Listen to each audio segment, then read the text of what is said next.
Hello दोस्तों, welcome to my tutorial study point channel में आपका स्वागत है। हम आज जो 2019 में आरपीएफ कांस्टेबल में जो 50 क्वेश्चन जीके के जीएस के आए थे वो हम करने वाले हैं। हमने पहले सेट के कर लेते हैं, अब दूसरे सेट के करते हैं।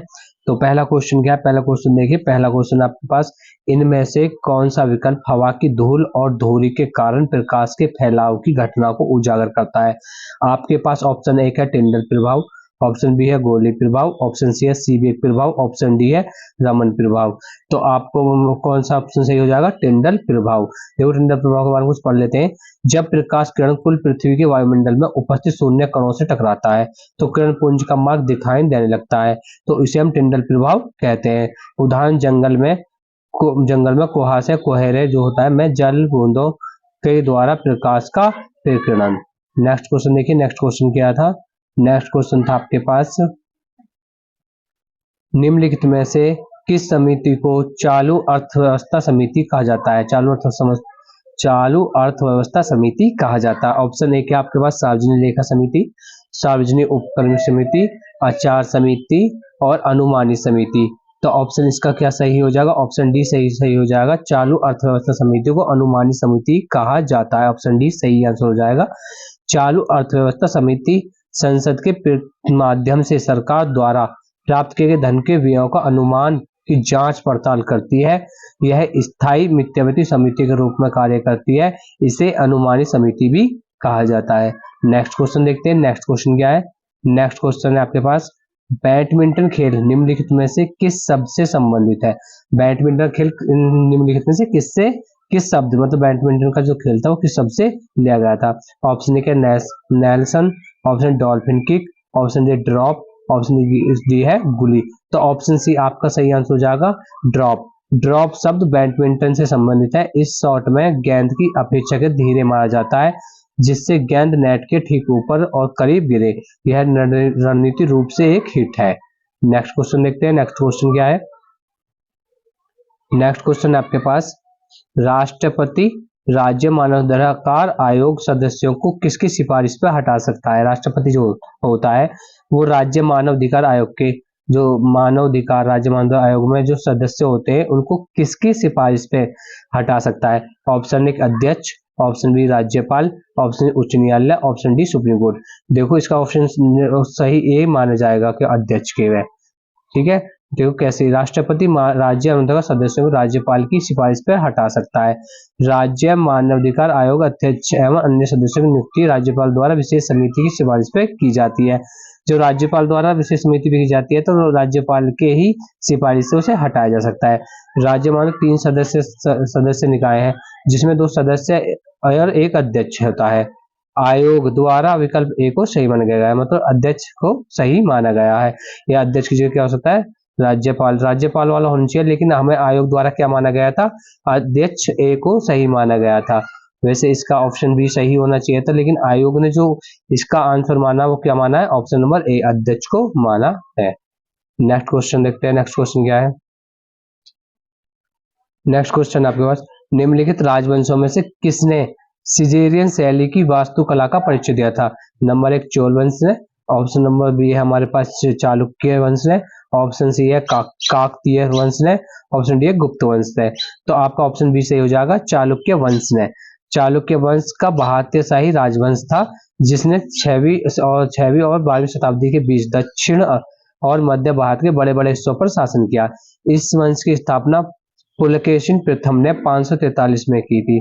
चालुक्य वंश शासकों ने सिजेरियन शैली वास्तुकला का परिचय दिया। ज्ञात होता है कि चोल वंश दक्षिण भारत का राजवंश है जिसकी स्थापना विजय काल ने की थी। नेक्स्ट क्वेश्चन देखते हैं। नेक्स्ट क्वेश्चन क्या है? नेक्स्ट क्वेश्चन आपके पास, परमाणु केंद्र में परमाणु संख्या किसकी कुल संख्या होती है? प्रोटॉन की, प्रोटॉन की, न्यूट्रॉन की, प्लाज्मा की। किसकी होती है? प्रोटॉन की होती है। ये हमारे पास फिजिक्स का क्वेश्चन है, केमिस्ट्री का क्वेश्चन है।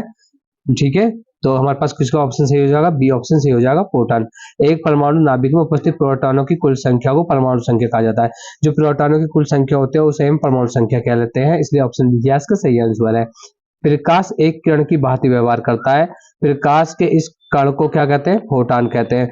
आपसे पूछ सकता है प्रकाश एक कण की भांति व्यवहार करता है, इसे क्या कहते हैं? इसे क्या कहते हैं? फोटॉन कहते हैं। न्यूट्रॉन एक आवेश रहित मूलभूत कण है। न्यूट्रॉन जो है आवेश रहित मूलभूत कण है जो परमाणु के नाभिक के प्रोटॉन के साथ पाया जाता है। इसकी खोज किसने की थी? चैडविक ने। न्यूट्रॉन की खोज किसने की थी? चैडविक ने। प्लाज्मा आंशिक रूप से आयनीकृत एक गैस है। अणुओं के साथ इस बंधे होने के बजाय यह स्वतंत्र होती है। प्लाज्मा क्या? आंशिक रूप से आयनीकृत एक गैस है। नेक्स्ट क्वेश्चन देखते हैं। नेक्स्ट क्वेश्चन क्या है? नेक्स्ट क्वेश्चन आपके पास, जब किसी धातु को उसके पतले अक्षरों से बनाया जा सकता है तो उसे क्या कहा जाता है? उपजाऊ, भंगुर, वृद्धि, समानांतर। तो कहा जाता है? वृद्धि कहा जाता है। जब किसी धातु को उसके पतले अक्षरों से बनाया जाता है तो उसे वृद्धि कहते हैं। भंगुर क्या होता है? भंगुर पदार्थ बल देने पर या विकृत करने पर टूट जाता है। उपजाऊ क्या होती है? उपजाऊ मिट्टी का एक गुण है जिसमें फसल का प्रतिरूप और उत्पादन अच्छा होता है। नेक्स्ट क्वेश्चन देखते हैं। नेक्स्ट क्वेश्चन क्या है? नेक्स्ट क्वेश्चन आपके पास, न्यूटन के दूसरे गतिशील नियम के अनुसार किस वस्तु पर कार्य करने वाला बल उत्पाद और डैश मतलब और किसके द्वारा हटाया जा सकता है? सामग्री और विस्थापन, गति और त्वरण, सामग्री और त्वरण और सामग्री और गति। तो ऑप्शन सी आंसर सही हो जाएगा, सामग्री और त्वरण। न्यूटन के गति विषयक दूसरे नियम के अनुसार क्या है? किसी वस्तु पर कार्य करने वाला बल उत्पाद, सामग्री और त्वरण से हटा दिया जाता है। दूसरे शब्दों में हम क्या कह सकते हैं? किसी वस्तु पर लगाया जाने वाला बल वस्तु के रेखीय समय परिवर्तन दर के समानुपाती होता है, अर्थात F बराबर m में। नेक्स्ट क्वेश्चन देखते हैं। नेक्स्ट क्वेश्चन क्या है? सुगंध देने वाले फूल मुख्य रूप से किसमें पाए जाते हैं? गन्ना में, केसर में, गेहूं में, चावल में। जो सुगंध देने वाले जो खुशबू देते हैं वो कौन से? केसर में। ऑप्शन क्या हो जाएगा? सी सही हो जाएगा।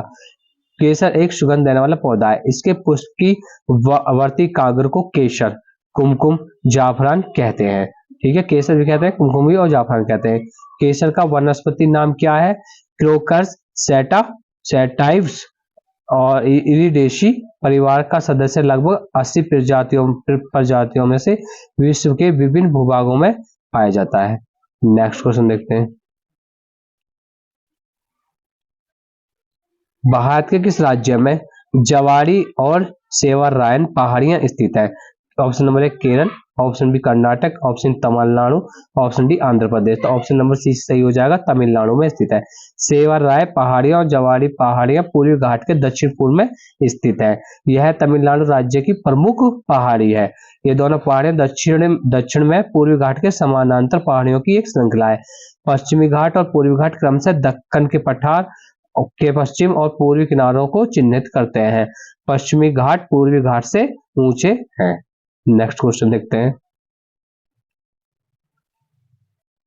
ध्वनि की गुणवत्ता इसके किसके द्वारा निर्धारित की जाती है? लहर की लंबाई द्वारा, वेव अवधि द्वारा, फ्रीक्वेंसी द्वारा, आयाम द्वारा।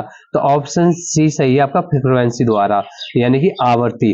फ्रीक्वेंसी का बोलते हैं आवर्ती। ध्वनि गुणवत्ता इसकी फ्रीक्वेंसी यानी कि आवर्ती पर निर्भर करती है। ठोस, द्रव, गैस और प्लाज्मा में ध्वनि का संचरण संभव है। निर्वात में ध्वनि का संचरण संभव नहीं होता।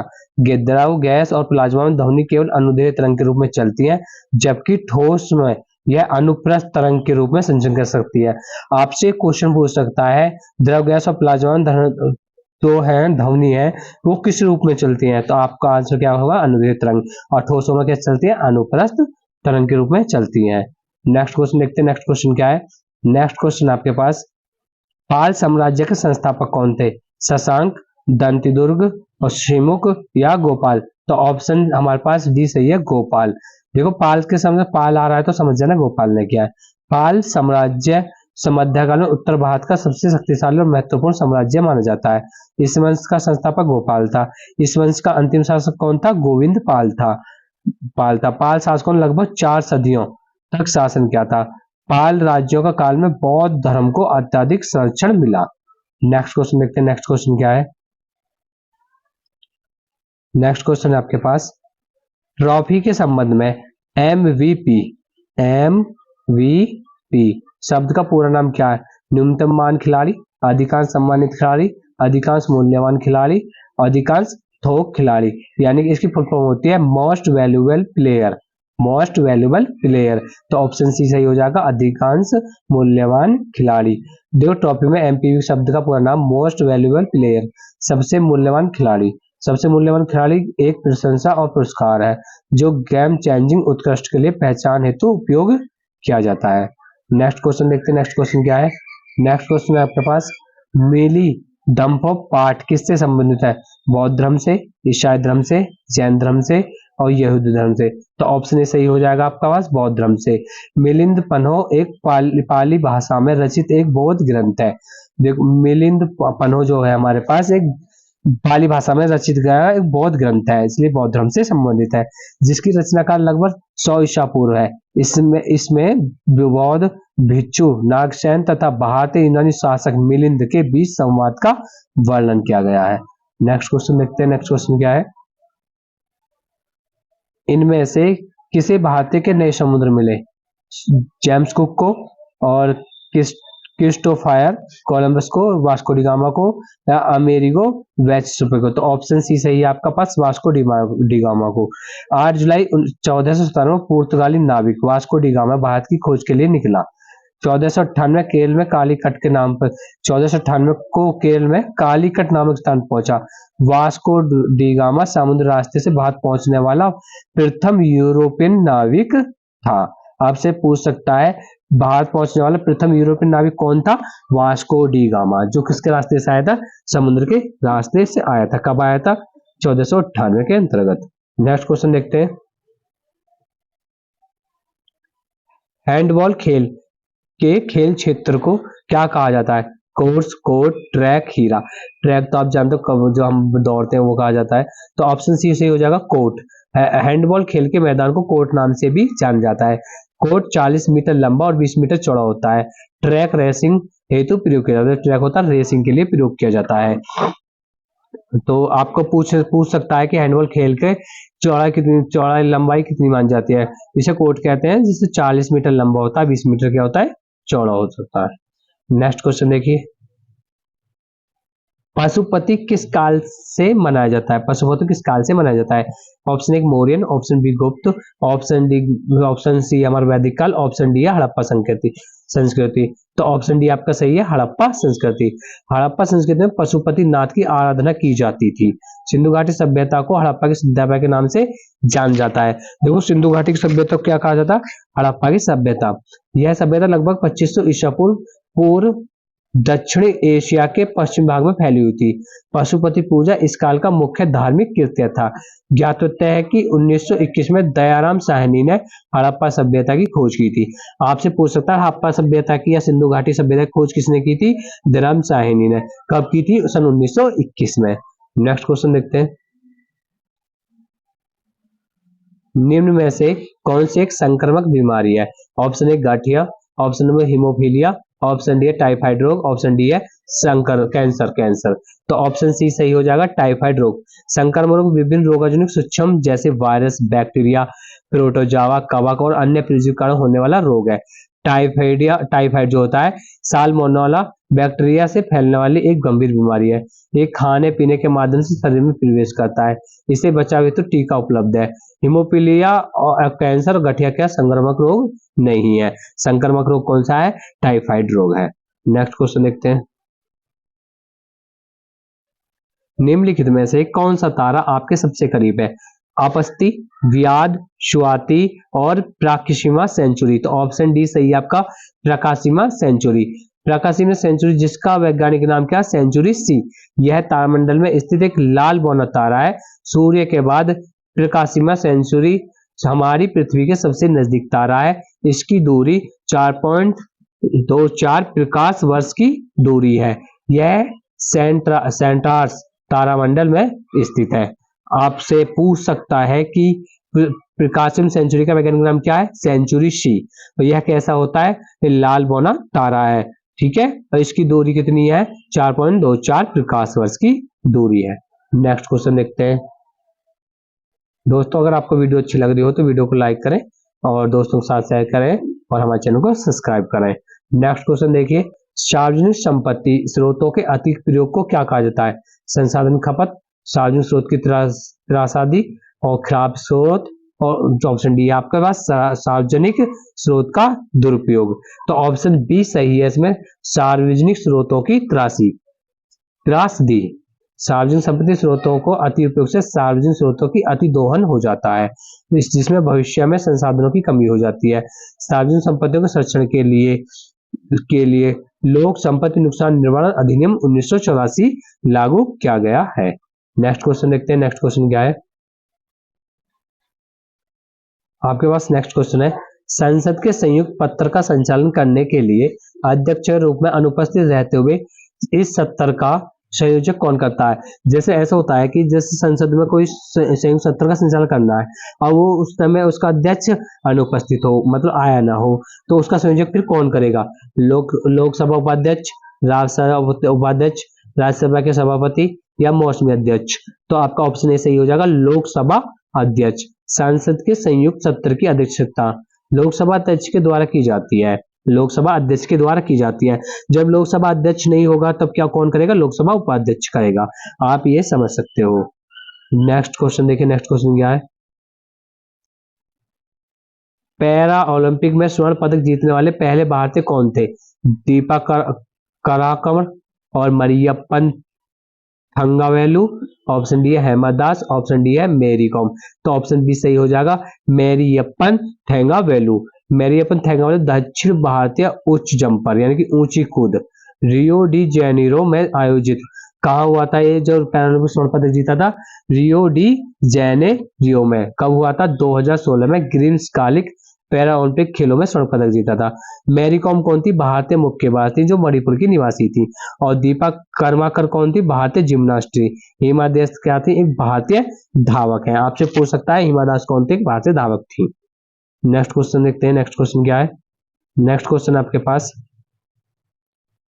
कोशिका के विभाजन में जन कोशिकाओं की तैयारी के लिए एक मूल कोशिका को किसमें विभाजित किया जाता है? एक असमान में, दो असमान में, दो समान में या समान में? तो ऑप्शन ठीक सी सही है हमारे पास, दो समान में। कोशिका विभाजन में जन कोशिका एक मूल कोशिका को दो समान कोशिकाओं में विभाजित क्या करती है? कर देती है। कोशिका शरीर की क्या है? मूल इकाई है। इसकी खोज किसने की थी? रॉबर्ट हुक की। आपसे क्वेश्चन पूछ सकता है कोशिका खोज किसने की थी? रॉबर्ट हुक ने की थी। तंत्रिका कोशिका मानव शरीर की सबसे बड़ी कोशिका है। तंत्रिका कोशिका आपसे पूछता है मानव शरीर की सबसे बड़ी कोशिका कौन सी है? तो आपका ऑप्शन सही कौन सा आंसर सही होगा? तंत्रिका कोशिका मानव शरीर की सबसे बड़ी कोशिका है। ठीक है। नेक्स्ट क्वेश्चन देखते हैं। नाट्य शास्त्र के लेखक कौन है? रामस्वरूप, नंद, सारंगदेव, भारत मुनि। तो ऑप्शन डी सही है आपका पास, भारत मुनि। नाटकों के संबंध में मूल रचना, मूल सूचना तथा शास्त्रीय जानकारी नाट्य शास्त्र में उपलब्ध है। नाट्य शास्त्र के रचयिता भारत मुनि थे। भारत मुनि का जीवन काल 400 ईसा पूर्व से 100 ईसा पूर्व के मध्य अज्ञात माना जाता है, मतलब पता नहीं है, कंफर्म नहीं है। सारंगदेव भारत के संगीत शास्त्री, आपसे पूछ सकता सारंगदेव कौन थे? भारत के संगीत शास्त्री थे। आपसे पूछ सकता संगीत शास्त्री के लेखक कौन थे? सारंगदेव थे, जिन्होंने संगीत रत्नाकर महत्वपूर्ण ग्रंथ की रचना की थी। आपसे ये भी क्वेश्चन पूछ सकता है संगीत रत्नाकर ग्रंथ की रचना किसने की थी? सारंगदेव ने। ठीक है। और सारंगदेव कौन थे? भारत के संगीत शास्त्री थे। नेक्स्ट क्वेश्चन देखते हैं। अंतरराज्य परिषद किस मंत्रालय के अंतर्गत आता है? वित्त मंत्रालय, गृह मंत्रालय, अल्पसंख्यक मंत्रालय या कार्मिक मंत्रालय? तो ऑप्शन सी आपका सही है, गृह मंत्रालय के अंतर्गत कौन सा मंत्रालय आता है? अंतरराज्य परिषद। अंतरराज्य परिषद गृह मंत्रालय के अंतर्गत कार्य करता है। अंतरराज्य परिषद का उल्लेख भारतीय संविधान के अनुच्छेद 263 में किया गया। भारतीय संविधान के अनुच्छेद 263 में किसका उल्लेख किया गया? अंतरराज्य परिषद का उल्लेख किया गया था। पहली बार जून 1990 में इसकी स्थापना की गई थी। कब स्थापना की गई थी? 1990 में। यह एक सलाहकारी निकाय है जिसका कार्य संघ और राज्य के बीच सामान्य हित के विषयों की जांच और चर्चा करना है। नेक्स्ट क्वेश्चन देखते हैं। नेक्स्ट क्वेश्चन क्या है? थालघाट मुंबई और किसको जोड़ता है? जो हमारा थालघाट है मुंबई और किसको जोड़ता है? नासिक को, सूरत को, पुणे को, गोवा को। तो किसको जोड़ता है? नासिक को जोड़ता है।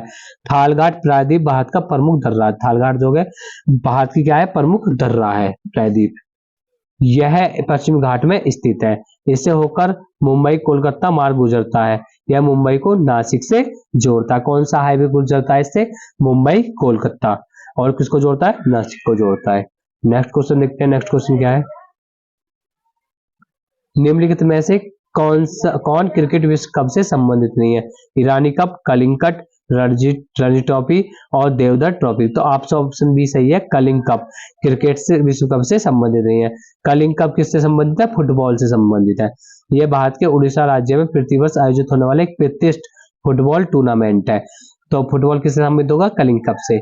ईरानी कप, रणजी कप एवं देवधर कप क्रिकेट प्रतियोगिता से संबंधित है। नेक्स्ट क्वेश्चन देखते हैं।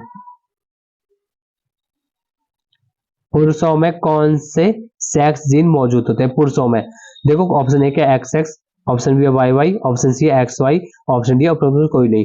तो ऑप्शन सी हमारे पास सही आंसर हो जाएगा एक्स वाई। पुरुषों में क्या होते हैं? एक्स वाई होते हैं। महिला में कौन से दो गुणसूत्र होते हैं? एक्स दो गुणसूत्र होते हैं, जबकि पुरुषों में एक तो एक्स होता है, एक वाई होता है। एक सामान्य मनुष्य में 46 गुणसूत्र होते हैं। गुणसूत्र को मानव के आनुवांशिक गुणों का वाहक माना जाता है, जिसमें इनमें से कितने होते हैं? 22 जोड़े होते हैं, जिन्हें एलिंग गुणसूत्र के रूप में जाना जाता है। ये दोनों लिंगों में समान रूप से उपस्थित हैं। नेक्स्ट क्वेश्चन देखते हैं। नेक्स्ट क्वेश्चन है, भारत, बेल्जियम और स्पेन में किस प्रकार के संघीय शासन का उपयोग किया जाता है?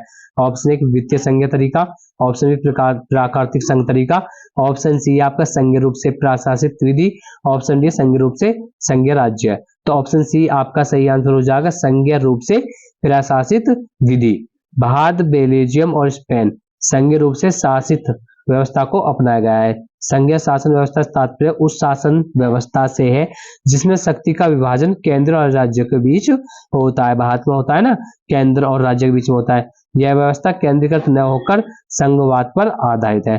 भारत की संघीय प्रणाली कहां से ली गई है?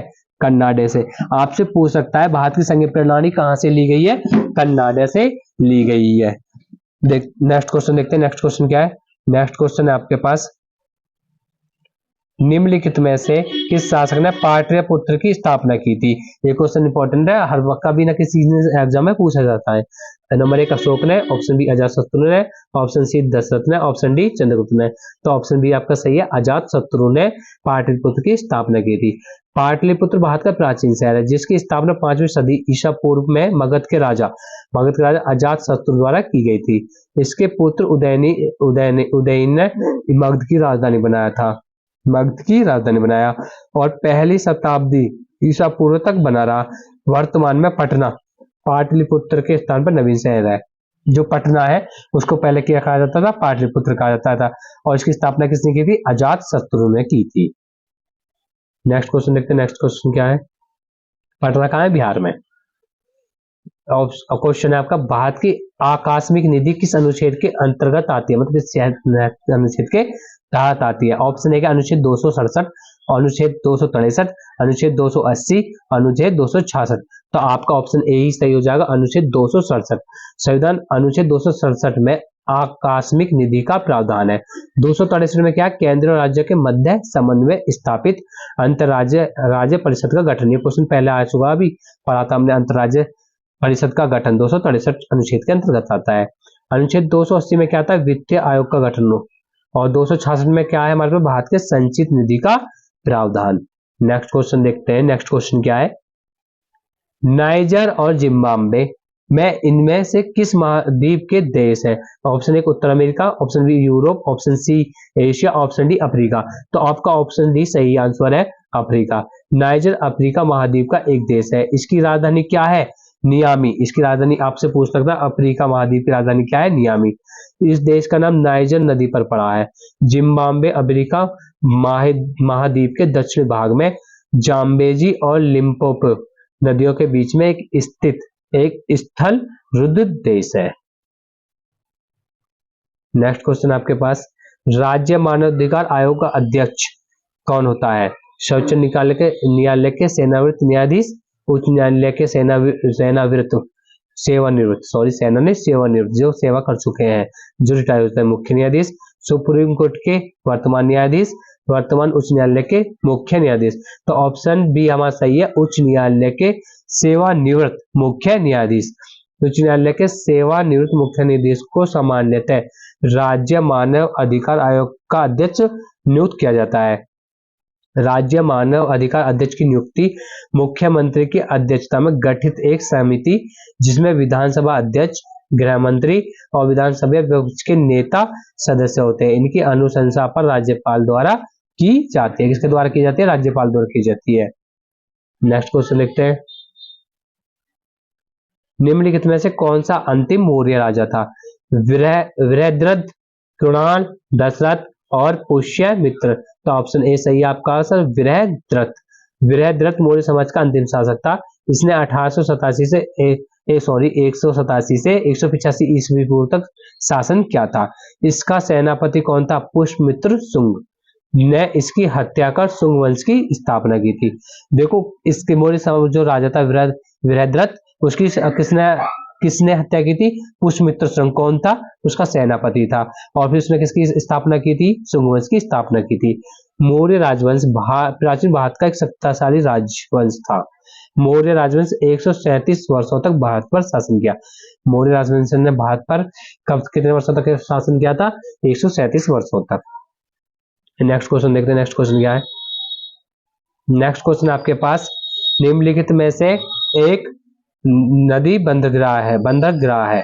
तो ऑप्शन एक है आपके पास, ऑप्शन ए है एनोर, ऑप्शन बी है चेन्नई, ऑप्शन सी है कोलकाता, ऑप्शन डी है हल्दिया। तो ऑप्शन सी आपका सही हो जाएगा, कोलकाता। भारत में 13 प्रमुख बंदरगाहें हैं और 205 छोटे बंदरगाहें हैं।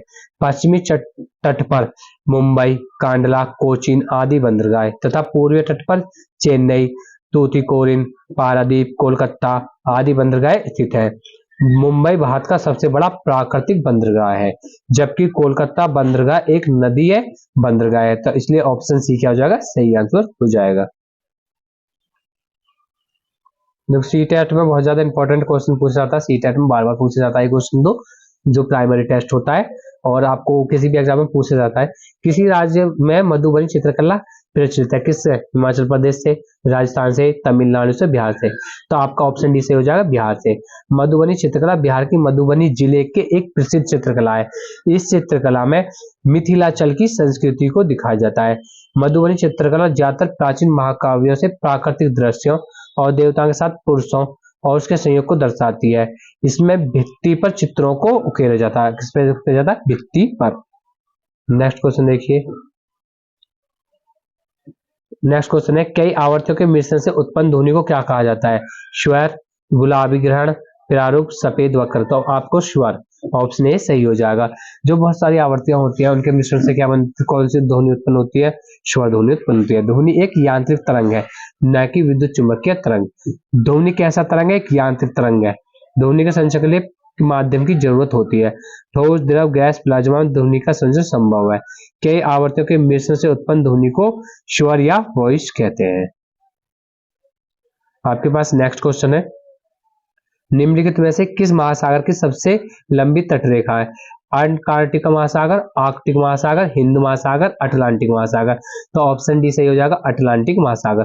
अटलांटिक महासागर इसकी सबसे लंबी तटरेखा है। यह है व्यापार और वाणिज्य के लिए व्यस्त महासागर। आपसे पूछ सकता है कि कौन सा महासागर व्यस्त महासागर है? आपका अटलांटिक महासागर, क्योंकि इसके समुद्री मार्ग दो सबसे बड़े औद्योगिक क्षेत्रों को जोड़ता है। आर्कटिक महासागर सबसे छोटा महासागर है। आर्कटिक महासागर क्या? सबसे छोटा महासागर है। उत्तरी ध्रुव इस महासागर के बीच में स्थित है। अंटार्कटिका पृथ्वी का दक्षिणतम महाद्वीप है। इसमें दक्षिण ध्रुव अंतर्निहित है। नेक्स्ट क्वेश्चन देखते हैं,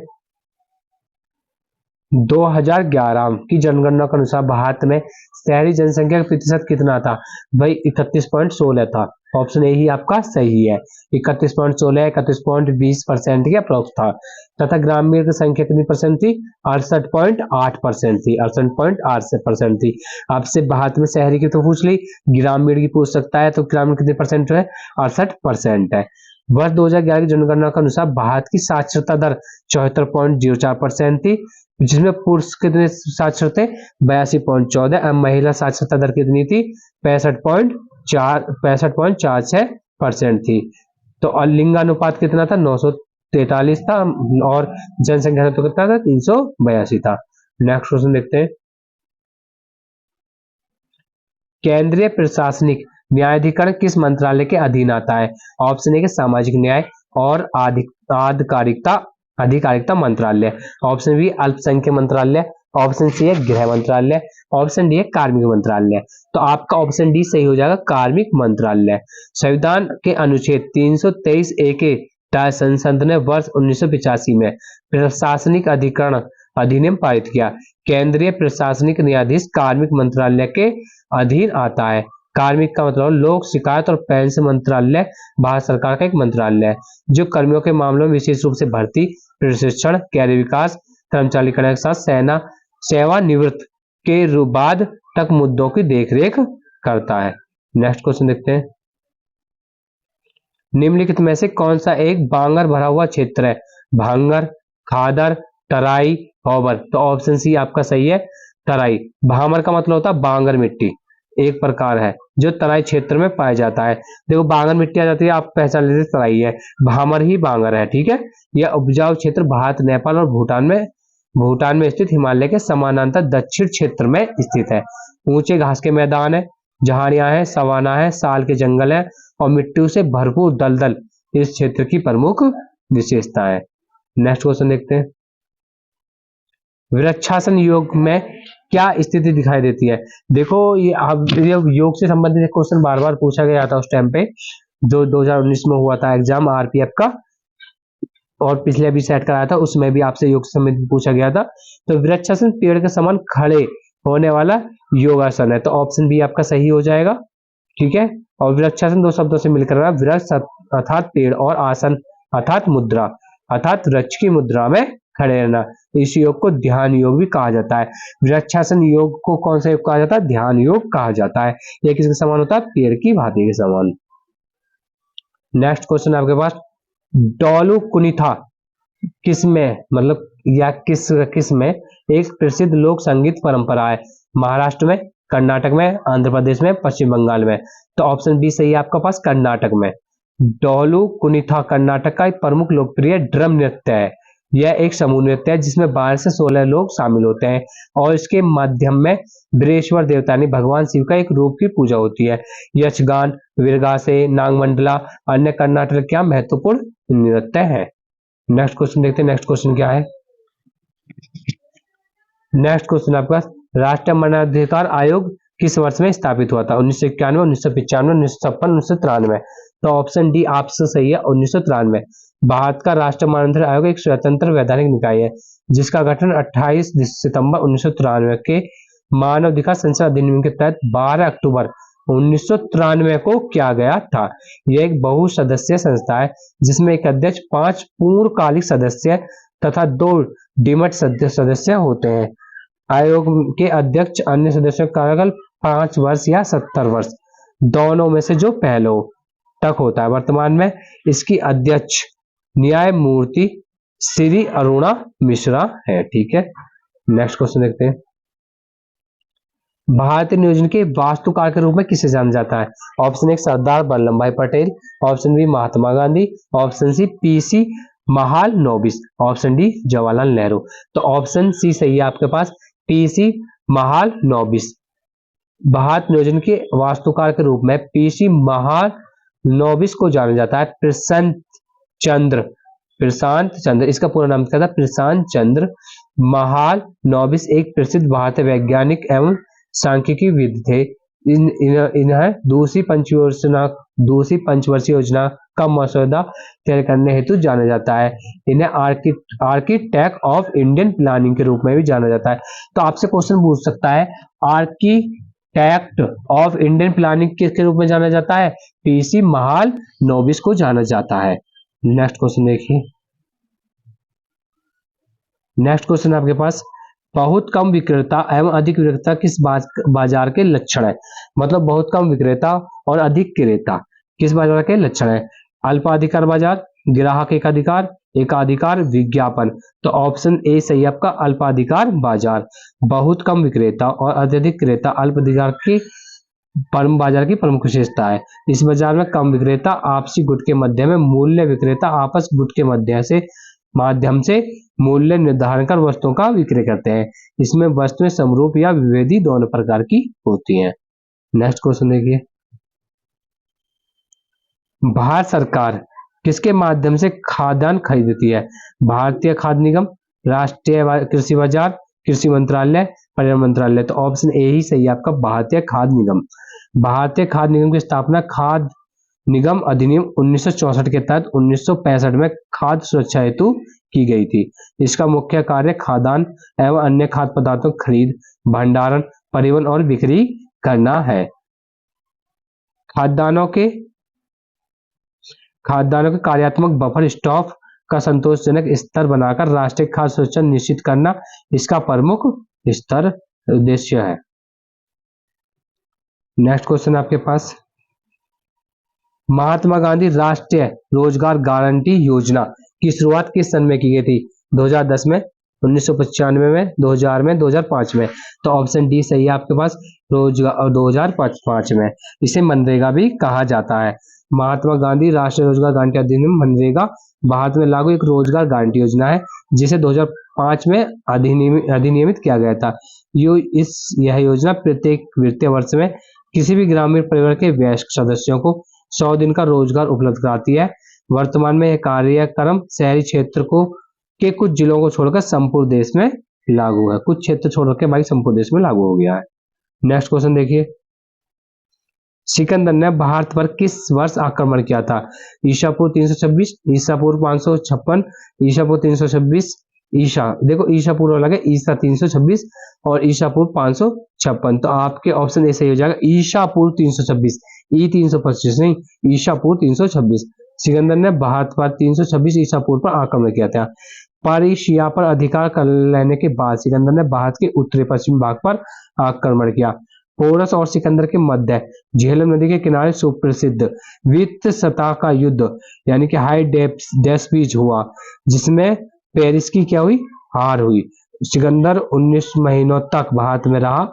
325 ईसा पूर्व में सिकंदर और उसकी सेना पश्चिम की ओर लौट गई। नेक्स्ट क्वेश्चन आपसे पूछ सकता है, सिकंदर भारत में कितने दिन तक रहा, कितने समय रहा था? तो 19 महीने। आपका लास्ट क्वेश्चन है इस सीरीज का। क्या क्वेश्चन है देखिए, किस बिल के बिना सरकार भारत के सामूहिक कोष से पैसा निकाल सकती है? साधारण विधेयक, विनियोग विधेयक, धन विधेयक, वित्त विधेयक। तो ऑप्शन बी सही है आपका पास, विनियोग विधेयक। भारत सरकार द्वारा संचित निधि सामूहिक कोष से रकम निकासी की मंजूरी दिलाने के लिए संसद में प्रस्तुत विधेयक विनियोग विधेयक कहलाता है। इस बिल के बिना सरकार संचित निधि से पैसा निकाल सकती है। भारतीय संविधान के अनुच्छेद 114 में विनियोग विधेयक का प्रावधान किया गया है तथा अनुच्छेद 266 में भारत की संचित निधि का प्रावधान है।